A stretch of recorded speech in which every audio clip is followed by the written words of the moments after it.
ராம் ராம். வாழ்க வளமுடன். Voice of காஞ்சி நேயர் அனைவருக்கும் இனிய மாலை வணக்கம். பாகவத புராணத்தில் அடுத்தது சகல மங்களங்களையும் அளிக்கக்கூடியதான லீலா வைபவங்கள் நிறைந்த பகவானுடைய அவதாரங்கள்.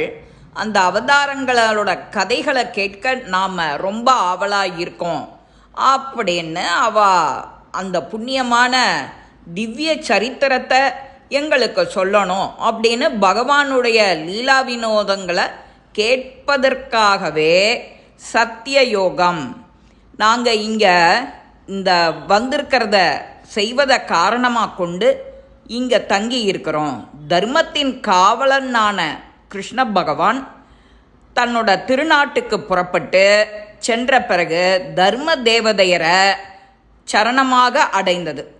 அந்த கலி தர்மமானது யாரால் ரட்சிக்கப்பட்டது?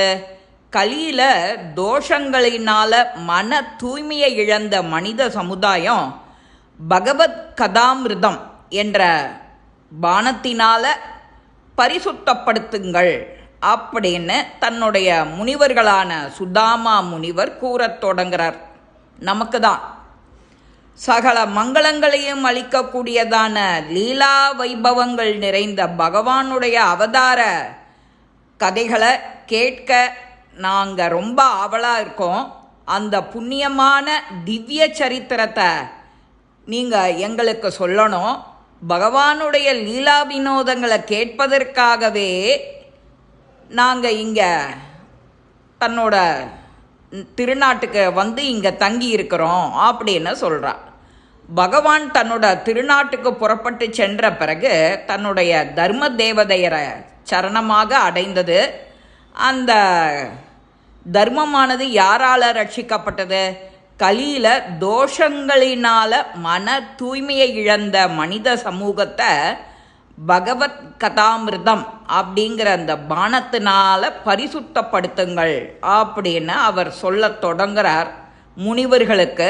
சுதாமா ஸ்ரீமன் நாராயணனையும் புருஷ சிரேஷ்டரான நரனையும் சரஸ்வதியையும் ஸ்ரீ வியாச பகவானையும் வணங்கி வெற்றியை அளிக்கும் இந்த புராணத்தை எங்களுக்கு கூறுகிறேன். பகவானுடைய அருட்கடாட்சம் உங்களுக்கு பூரணமாக கிடைக்கட்டும். ஸ்ரீஹரியை மனசால நினச்சி பக்தி செஞ்சு ஆராதிச்சு மனித குலத்தின் முக்கியமான தர்மம் ஸ்ரீ வசுதேவனிடத்துல மனதை செலுத்தணும். அந்த செலுத்தி பக்தி யோகத்தை செய்வதனால தான் அந்த உண்மையான ஞானமும் வைராகியமும் நமக்கு ஏற்படும். அப்படி ஏற்பட்டால் அதனால் பகவான் மகிழ்ச்சி அடைகிறான். அறிவில் சிறந்த பெரியோர்கள் ஜீவாத்மாவுக்கும் பரமாத்மாவுக்கும் வேறுபாடு இல்லை என்பதை உணர்ந்து அந்த உள்ள கோவிலான பரமாத்மாவை கண்டு ஆனந்த பரவசம் அடைகிறார். சர்வ வியாபியாக இருக்கிற ஸ்ரீஹரி தான் எல்லா தெய்வங்களுக்கும் மேலானவர். முழு கலையுடன் ஒளிர்கின்ற அந்த அவதார ஸ்ரீ கிருஷ்ணாவதாரமே மிகச்சிறந்தது. அவருடைய லீலா வைபவங்களை அவதார கதையை நாம் கேட்கிறோமா, இன்ப வெள்ளத்தில் திளைப்பான். அவரை அடைவதற்கு அவரே காரணமாவார். அவர் நினச்சாதானே நீ உனக்கு இந்த கிருஷ்ண லீலையும் காதில் விழும். ஸ்ரீ கிருஷ்ணரோட பகவானை உபாசிப்பவர் சத்வகுணம் சாந்தி அடைஞ்சு ஆனந்தமாக வாழ்கின்றனர் என்று சொல்கிறார். பகவானுடைய அவதார மகிமைகள் என்ன? சுதாமா முனிவர் பகவானின் அவதாரமான மகிமைகளை முனிவர்களுக்கு கூறுறார். ஆதியில் பகவான் உலக சிருஷ்டி செய்ய எண்ணி உடனே 16 கலைகள் கொண்ட புருஷ ரூபத்தை கொண்டார். அந்த புருஷனோட விராட் புருஷனோட உடலிலிருந்து தேவர்கள் மனிதர்கள் எல்லாரும் வெளியில் வரா. உலகம் விரிவடைந்து அதன் சொரூபம் அழிவற்றது, சத்துவகுணம் நிறைஞ்சது, மகிமை பொருந்தியது.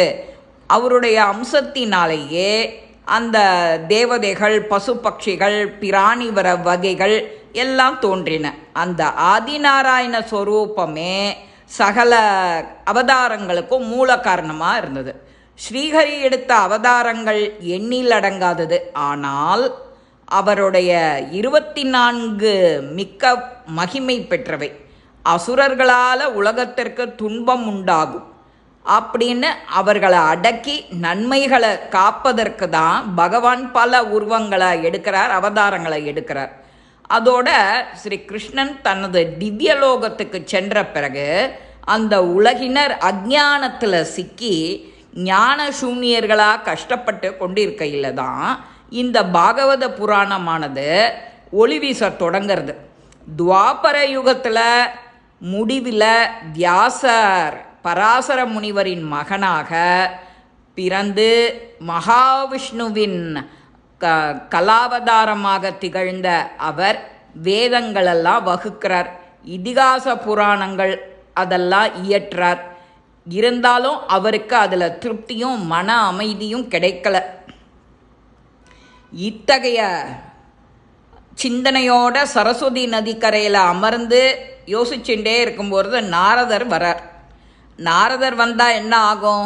வியாசர் தன்னோட மனக்குறையை அவர்கிட்ட சொல்கிறார். அப்போது நாரதர் இந்த உலகத்திற்கு இது சூக்ஷ்மம் தரும், க்ஷேமம் தரும் பகவானுடைய புனிதமான குண வைபவங்களை நீர்நிலையில் உக்காண்டு இதெல்லாம் செஞ்சோன்னா நமக்கு இதெல்லாம் நன்னா உச்சிதமாகும் அப்படின்னு அவர் வேற இன்னும் எடுத்து கொடுக்குறார். அந்த ஸ்ரீஹரியோட குணங்களை வர்ணிக்கிற அந்த நூல்களையும் அவர் விரும்பினார். அனந்தன், அத்தன் அனந்தன்னு நாம் சொல்லுவோம் யாரை? ஸ்ரீஹரிய. திவ்ய நாமங்களில் மகிமையை கூறும்போது மக்கள் பாவங்களை போக்கக்கூடியது அப்படின்னு சொல்கிறார். இந்த பதிவு உங்கள் எல்லாருக்கும் பிடிச்சிருக்கோம். லைக் பண்ணுங்க, ஷேர் பண்ணுங்க, பெல் பட்டனை கிளிக் பண்ணுங்க, சப்ஸ்கிரைப் பண்ணுங்க, கமெண்ட்ஸ் பாக்ஸில் கமெண்ட்ஸ் போடுங்க. ஸ்ரீ மகாபெரிவா திருவடிகளே சரணம். நல்லதே நடக்கும். ஆனந்தமாக இருப்போம் நண்பர்களே. வாழ்க வளமுடன்.